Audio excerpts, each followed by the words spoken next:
باللہ السمیع العلیم من الانسان المفسدین الرجیم بسم اللہ والحمد للہ رب العالمین الرحمن الرحیم علی کل شیء قدیر الحمد للہ رب العالمین الرحمن الرحیم مالک یوم الدین الصلاة والسلام علی نبی الکریم احسن الکلام کلام اللہ، احسن سنت سنت رسول اللہ، احسن ولایت ولایت اولیاء اللہ، لا خوف علیہم ولا هم یحزنون، صدق اللہ العظیم۔ میری اللہ وحدہ لا شریک سے ہمیشہ یہی استدعا رہی ہے، یہی دعا رہی ہے، یہی التجا رہی ہے، یہی درخواست رہی ہے، میرے مالک کل جہان، کل عالم، کل کائنات کے انسان اور جاندار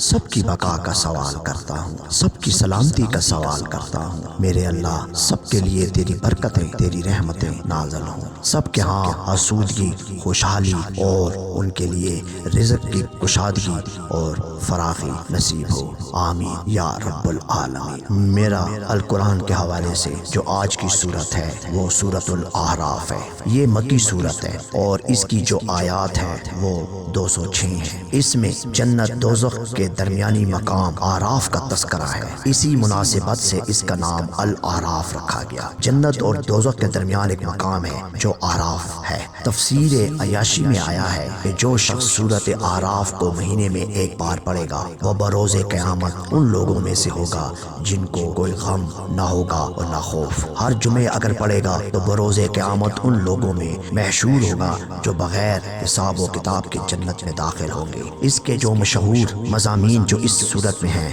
وہ ہے ابتدائے آفرینش اور قیامت، اثبات توحید ہے، توحید کی طرف راغب ہونا ہے، قیامت کے روز عدالت الہی ہے، شرک اور بت پرستی سے مقابلے ہیں، دنیائے آفرینش میں مقام انسانی کو استوار کرنا ہے، اور جو تبلیغ کی حکمت ہے اس کے متعلق ہدایات ہیں۔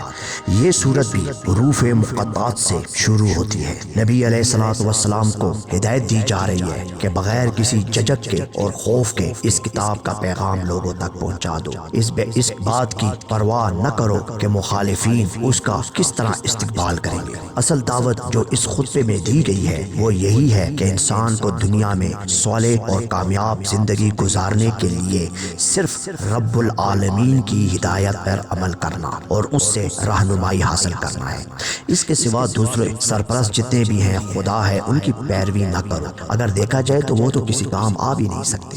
آپ لوگ بھی سوچیں کہ اگر ہم کسی کے پاس بھی چلے جائیں وہ تو نہ ہماری باتیں سن سکتے ہیں، نہ ہمیں جواب دے سکتے ہیں، نہ ہم انہیں محسوس کر سکتے ہیں اور نہ ہی وہ ہمیں محسوس کر سکتے ہیں، اور نہ ہی ان کی کچھ ایسی نشانیاں ہیں جو ہمیں نظر آئیں۔ اگر ہم اللہ کے بارے میں بھی یہ کہہ دیں، کوئی کہہ دے کہ یار اللہ بھی تو ہمیں نظر نہیں آتا اور ہم تو اسے بھی محسوس نہیں کر سکتے، کہنے والے کہہ سکتے ہیں، کوئی مسئلہ نہیں ہے، بات کرنے میں تو کوئی حرج نہیں ہے، ہر آدمی کا اپنا اپنا ایک فہم ہے، نظر تو وہ بھی نہیں آتا، مگر اس کی نشانی تو نظر آ رہی ہے نا، اس کے موجودات جو ہیں جو مختلف شکلوں میں، اشکال میں، امثال میں آپ کے سامنے موجود ہیں وہ تو نظر آ رہے ہیں نا۔ اب ہم جاتے ہیں ایک کھائی ہے، کھائی اتنی گہری ہے کہ وہاں تک پہنچنا محال ہے، ہم دیکھتے ہیں وہاں درختوں کا ایک جھنڈ ہے اور ترتیب بنی ہوئی ہے، ان کی کٹائی بھی ایک جیسی ہوئی ہے اور سرسبز بھی ہیں، شاداب بھی ہیں، سمجھ نہیں آتی یہاں کون پہنچا ہے اور کون ایسے لوگ ہیں جو ان کی کٹائی کرتے ہیں، جن کے پاس ایسی کینچیاں موجود ہیں جو ان کو پانی دیتے ہیں، یہاں تو اترنا مشکل ہے۔ تو پھر وہاں ذہن الجھ جاتا ہے، پھر ذہن کا ایک حصہ کہتا ہے کہ یہ تو کوئی ایسی ہستی ہے جو نظر بھی نہ آئے اور دکھائی بھی دے، یہ وہ خدا ہے۔ تو بات تو یہی ہوئی نا، تو یہاں اللہ یہی فرما رہا ہے کہ اللہ سے رہنمائی حاصل کرو،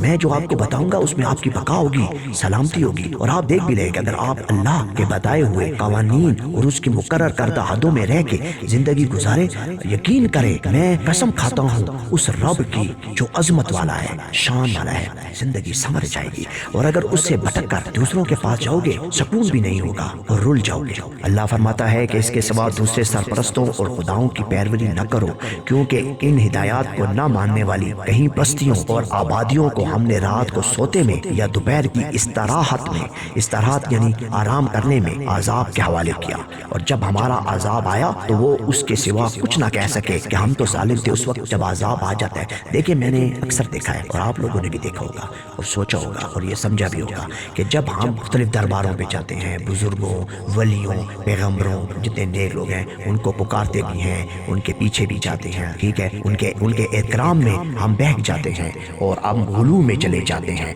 ہم عقیدت سے ان کو اپنا عقیدہ بنا لیتے ہیں۔ بیسک چیز تو یہ ہے کہ ہمیں ان سے عقیدت رکھنی چاہیے، پھر ہم ان کو عقیدہ بنا لیتے ہیں کہ یہی سب کچھ ہے۔ مگر جب کوئی زلزلہ آتا ہے، طوفان آتا ہے، آندھی آتی ہے، چھکڑ آتا ہے، کوئی بھی آتا ہے، تو اس وقت ہم کہتے ہیں یا اللہ خیر، یا اللہ خیر۔ پھر ہم نے کبھی یہ نہیں کہا کسی کا نام لے کے کہ خیر خیر فلاں خیر فلاں خیر، ہم نے کبھی نہیں کہا۔ اس وقت ہمارے منہ سے لاشعوری طور پہ، ناسمجھی میں، خوف سے، پیار سے، محبت سے، ڈر سے، الفت سے جو نام نکلتا ہے یا اللہ خیر، یا اللہ خیر، تو بات ختم ہو گئی۔ تو پھر اس بات کو کیوں نہیں مان لیتے، کیوں نہیں مان لیتے؟ ہاں سوچیں۔ اسی طرح جب ان لوگوں پہ بھی عذاب آیا تو انہوں نے اس وقت کہہ دیا کہ ہم تو ظالم تھے، تو اب کہنے کا کیا فائدہ؟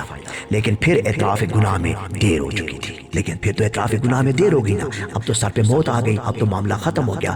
دیکھیں، ایک ہوتا ہے استغفار اور ایک ہوتی ہے توبہ، دونوں میں بہت واضح فرق ہے۔ استغفار وہ ہوتی ہے جو بار بار کی جا سکتی ہے، استغفر اللہ جو پڑھا جاتا ہے، تو ہم یہی کہتے ہیں، استغفار کرتے ہیں استغفر اللہ، کہ چلو ابھی کہہ دیا پھر گناہ غلطی ہو جائے گی، لغزش ہو جائے گی، لیکن یہ معاملہ چلتا رہے گا تو ہم استغفر اللہ کہہ دیتے ہیں، لیکن سچے دل۔ لیکن جب توبہ کر دی تو پھر اس گناہ کا پلٹنا بہت بڑا گناہ ہے۔ ایک دفعہ کسی گناہ سے توبہ کر لی تو پھر اس گناہ کا واپس نہیں آنا ہوگا، اب اس کے راستے بند ہو گئی، آپ نے توبہ کر لی، اور وہی منزل ہے جو انسان کو کام معرفت تک لے جاتی ہے۔ استغفار تو کرتا رہتا ہے انسان، روزانہ 100 مرتبہ کہتے ہیں استغفر اللہ استغفر اللہ، اس سے کچھ نہیں ہوتا۔ جس وقت آپ انسان نے کہہ دیا کہ میرے رب اب میں توبہ کرتا ہوں اس گناہ سے یا ان گناہوں سے، تو پھر ان گناہوں کا لوٹنا ممکن نہیں رہتا اور پھر وہ مقام معرفت تک پہنچ جاتا ہے۔ لیکن جس وقت موت قریب آ جاتی ہے تو پھر تو وہاں پہ اب اعتراف گناہ بھی کام نہیں کرے گا اور اس کا کوئی فائدہ نہیں ہوتا۔ قیامت کے دن انصاف ہوگا اور اعمال کو میزان میں تولا جائے گا، جن کا اچھا عمل بھاری ہوگا وہ فلاح یافتہ ہوں گے۔ پھر آگے خطبے میں اللہ وحدہ لا شریک فرماتا ہے، ہم نے زمین پر تسلط، ملکیت اور حکومت تمہیں دی اور زندگی کے طرح طرح کے وسائل فراہم، لیکن تم تو ناشکرے نکلے، تم نے تو کسی بات کا کبھی شکریہ ادا نہیں کیا، تم نے تو پھل بھی کھائے، تم نے تو سبزیاں بھی کھائیں، اناج بھی کھائے، مگر شکر تو تم نے کبھی بھی ادا نہیں کیا، بس زبانی کہہ دیتی ہو الحمدللہ۔ کسی سے پوچھو آپ کیسے ہیں؟ الحمدللہ جی میں ٹھیک ٹھاک ہوں۔ ایسے باتیں تو آپ بہت کر لیتے ہیں، کل آؤ گے انشاءاللہ تعالیٰ جی، کل میں آؤں گا جی، اچھا جی یہ کار کیسا ہے؟ ماشاءاللہ۔ یہ باتیں بس صرف زبانی حد تک دلوں میں رہ گئی، زبان پہ رہ گئی، نہ اس کا کوئی مقصد ہے نہ کوئی بات ہے۔ ہم نے تمہاری شکل و صورت بنائی، پھر فرشتوں سے کہا کہ آدم کو سجدہ کرو، ابلیس نے سجدے سے انکار کیا اور کہا کہ مجھے تو نے آگ سے پیدا کیا، میں بہتر ہوں اور یہ مٹی سے پیدا ہوا۔ ہم نے کہا اس نافرمانی پر اور بڑائی کے گھمنڈ پر یہاں سے نکل جا، تو ابلیس نے کہا کہ مجھے زندہ رہنے کی مہلت دی جائے تاکہ میں تیری تخلیق کے آگے پیچھے دائیں بائیں سے آ کر اسے گمراہ کروں اور تجھے بتا دوں کہ یہ تیری شکر گزار مخلوق نہیں ہے۔ ہم نے کہا کہ ذلت و خواری تیرا مقدر ہے، میں ایسے گمراہوں اور تیری پیروی کرنے والوں اور تم سے جہنم کو بھر دوں گا۔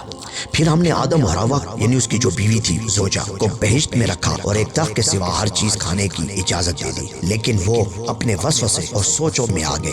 اس نے ان سے قسم کھا کر کہا کہ میں تمہارا خیر خواہ ہوں۔ اب اندر کا نفس بول رہا ہے، اندر کا جو نفس ہے وہ بول رہا ہے۔ دیکھیں اب میں آپ کو اس کی دلیل بھی دوں گا، آپ کو اس پہ سمجھا بھی دوں گا کہ اب اس کا نفس بول رہا ہے، بیسیکلی وہاں کوئی شیطان نہیں تھا۔ یہ بات اللہ نے جو قرآن میں بیان کی ہے یہ استعارن بیان ہو رہی ہے۔ اب اس کی بات میں آگے آپ کو بیان کرتا ہوں، اس کے ساتھ جوڑ کے آپ کو سمجھ آ جائے گی کہ اب اس کا نفس اسے کہہ رہا ہے کہ دیکھو میں تمہارا خیر خواہ ہوں، تم اس درخت کا پھل کھا کر فرشتے بن جاؤ گے، تمہارے تک مقام ہو جائے گا اور ہمیشہ کے لیے جنت میں رہو گے۔ اس طرح یہ پھل کھلا کر ان کو ان کے مقام سے ہی گرا دیا اس نفس نے۔ اب دیکھیں میں آپ کو بتاؤں کہ یہاں نفس کی بات کیوں ہوئی۔ جب آدم علیہ السلام دعا کرتے ہیں تو وہ کیا دعا کرتے ہیں؟ ربنا ظلمنا انفسنا، کہ اب تو میں نے اپنے نفس پہ ظلم کر دیا، کیونکہ میرے نفس نے جو مجھے بہکایا تھا تو مجھ سے تو ظلم ہو گیا میرے نفس کا۔ ربنا ظلمنا انفسنا وان لم تغفر لنا وترحمنا لنکونن من الخاسرین، کہ تو میں خسارے میں چلا جاؤں گا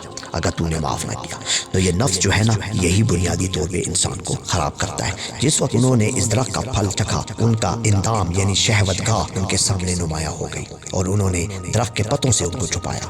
ہم نے ان سے کہا کہ آیا میں نے تمہیں اس درخت سے منع نہیں کیا تھا اور یہ نہیں کہا تھا کہ یہ جو شیطان ہے، یہ جو نفس ہے، یہ تمہارے وسوسے ہیں، یہ تمہارا کھلا دشمن ہے؟ ان دونوں نے کہا کہ اے ہمارے پروردگار، ہم نے اپنے اوپر ظلم کر لیا، اب ہم پر رحم فرما۔ اللہ وحدہ لا شریک کا ارشاد ہے، تم نیچے زمین پر اتر جاؤ، اب تم اور تمہارا نفس، تمہارے وسوسے جو شیطان ہے، جو شیطانی خصلت رکھتے ہیں، دونوں کے ٹھہرنے کی جگہ زمین ہے جہاں وسائل زندگی موجود ہے، اسی میں جیو، اسی میں مرو، اور قیامت کے دن یہیں سے تمہیں اٹھایا جائے گا۔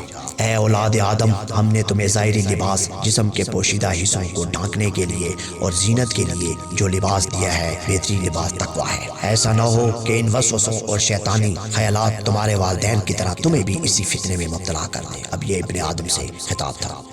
یہ لوگ جب کوئی برا کام کرتے ہیں تو کہتے ہیں کہ آباء و اجداد کو ہم نے اسی طرح کرتے دیکھا ہے اور اللہ نے اسی کا حکم دیا ہے۔ میرے نبی علیہ الصلوۃ والسلام، ان سے کہہ دو اللہ برے کام کا حکم نہیں دیتا۔ میرے رسول، ان سے کہہ دو کہ پروردگار نے عدل کا حکم دیا ہے۔ وقت عبادت اپنی توجہ اور اسی طرف رکھو اور اسے پکارو اور روز حشر پر ایمان رکھو۔ اللہ کے بجائے غلط حرکتوں، غلط وسوسوں، شیطانی عملوں کو اپنا ولی و سرپرست نہ بناؤ۔ یہ مت سوچو کہ وہ ہدایت یافتہ ہے۔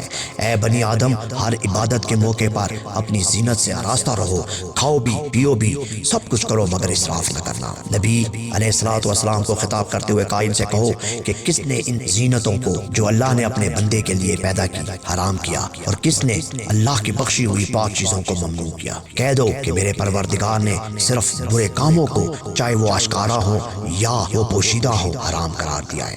اسی طرح گناہ، ظلم، شرک اور اللہ کے متعلق دروغ گوئی جیسے کاموں کو حرام کیا ہے۔